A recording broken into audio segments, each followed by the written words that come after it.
ओम नमः शिवाय। नमस्कार दोस्तों, स्वागत है आप सभी का आपके अपने YouTube चैनल खुशहाल ज़िंदगी में।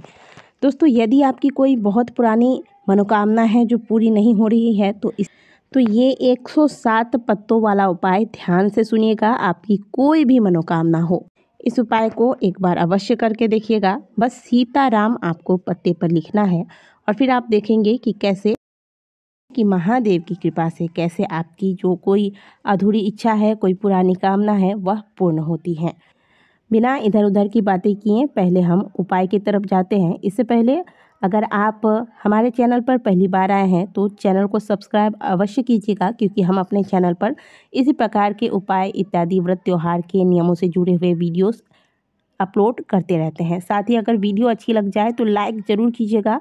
पता नहीं क्यों आजकल आपके लाइक बहुत कम आने लगे हैं, तो अभी फटाफट से वीडियो को लाइक कर दीजिए ताकि आप वीडियो देखने के बाद भूल ना जाए। चलिए अब बात करते हैं उपाय की। आप स्क्रीन पर देख रहे हैं, यह है मंदार के पुष्प। इस उपाय के लिए आपको मंदार के पुष्प नहीं लेने हैं, आपको आवश्यकता होगी मंदार के पत्ते की।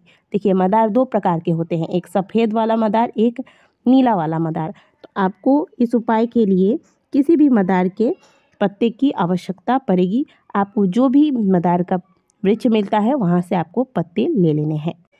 अब आपको क्या करना है कि मंदार के पुष्प, देखिए कई लोग मंदार को आंकड़े के नाम से भी जानते हैं, तो मंदार या आंकड़ा दोनों एक ही चीज़ है। तो मंदार या आंकड़े के पेड़ से आपको 108 पत्ते गिनकर ले लेने हैं। अब इन 108 पत्तों की आपको माला तैयार करनी है, लेकिन इससे पहले अब ध्यान दीजिएगा कि आपके पास 108 पत्ते हैं, इनमें से 107 पत्तों पर आपको सीताराम लिखना है। 108 पत्तों में से 107 पत्तों में आपको सीताराम लिख लेना है। इसके लिए आप सिंदूर का प्रयोग कर सकते हैं। सिंदूर में आप थोड़ा सा घी मिलाकर इसका पेस्ट तैयार कर लें और फिर इससे आप सीताराम सीताराम लिखते जाएं। देखिए, जब आप पत्तों की माला बनाएंगे तो एक के बाद एक इस प्रकार से आप माला तैयार करते जाएंगे। अब 107 पत्तों की माला तैयार होने के बाद जो एक पत्ता बच गया है जिस पर आपने कुछ भी नहीं लिखा, इस एक पत्ते को इस माला के बीच, ध्यान दीजिएगा कि जिस पत्ते पर आपने सीताराम नहीं लिखा है उस पत्ते को बने हुए पत्ते, बाकी 107 पत्ते के जो आपने माला तैयार की है, इस माला के बीच में कहीं पर भी इस पत्ते को लगा देना है। पत्ते को लगाते वक्त आपको अपनी कामना, जिस कामना के साथ आप इस उपाय को कर रहे हैं, वह कामना कह देना है। इतना काम कर लेंगे। इसके बाद जो आपने माला तैयार किया है, इस माला को लेकर बजरंगबली के किसी भी मंदिर में आप चले जाइए। ध्यान दीजिएगा कि जब आप माला तैयार कर रहे हों तो इस दौरान आपको इधर उधर की कोई बात नहीं करनी है। जैसे आप सीताराम सीताराम लिखकर माला तैयार कर रहे हैं तो मन ही मन आपको सीताराम सीताराम सीताराम इस प्रकार से भी जाप करते रहना है और फिर माला तैयार करना है। ठीक है, इस प्रकार से माला तैयार कर लीजिएगा। जो एक बार फिर से बता देती हूँ कि 107 पत्तों में सीताराम लिखकर फिर इसकी माला तैयार करनी है। एक जो पत्ता है उसमें आपको कुछ भी नहीं लिखना है, इस पत्ते को बने हुए माला के बीच में लगा देना है अपनी मनोकामना कहते हुए।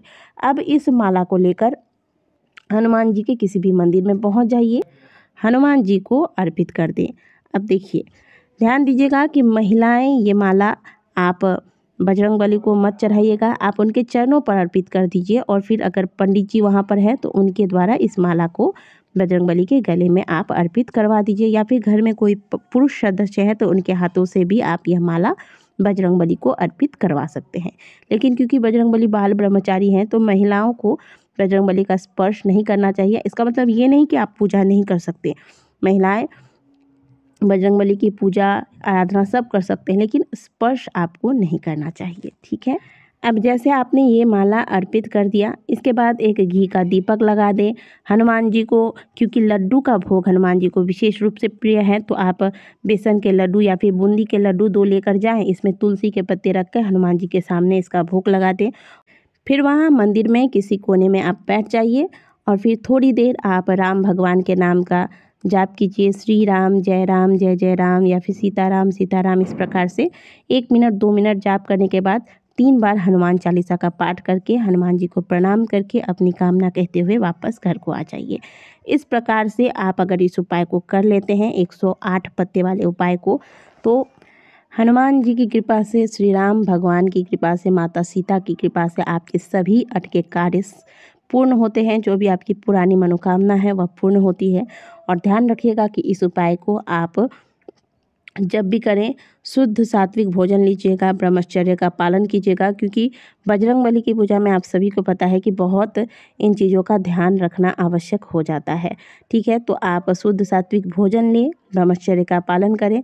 किसी का अहित सोचकर आप इस प्रकार के प्रयोग मत कीजिएगा, क्योंकि कभी भी किसी का बुरा सोचकर अगर आप भगवान के शरण में जाते हैं तो उसका उल्टा ही परिणाम आपको प्राप्त होता है। आप स्वयं के भले के लिए इस उपाय को कीजिएगा। इस उपाय को आप चाहे तो मंगलवार को करें। मंगलवार को अगर किसी कारणवश नहीं कर पा रहे हैं तो आप शनिवार को भी इस उपाय को कर सकते हैं। तो यदि आपके जीवन में भी ऐसी कोई समस्या है जिसका समाधान आपको प्राप्त नहीं हो पा रहा है, कोई कामना है जो पूर्ण नहीं हो रही है, तो बिल्कुल श्रद्धा भाव से, सच्ची निष्ठा के साथ, पवित्र मन से आप हनुमान जी के शरणागत होइए और 108 पत्तों वाला यह उपाय अवश्य कीजिएगा।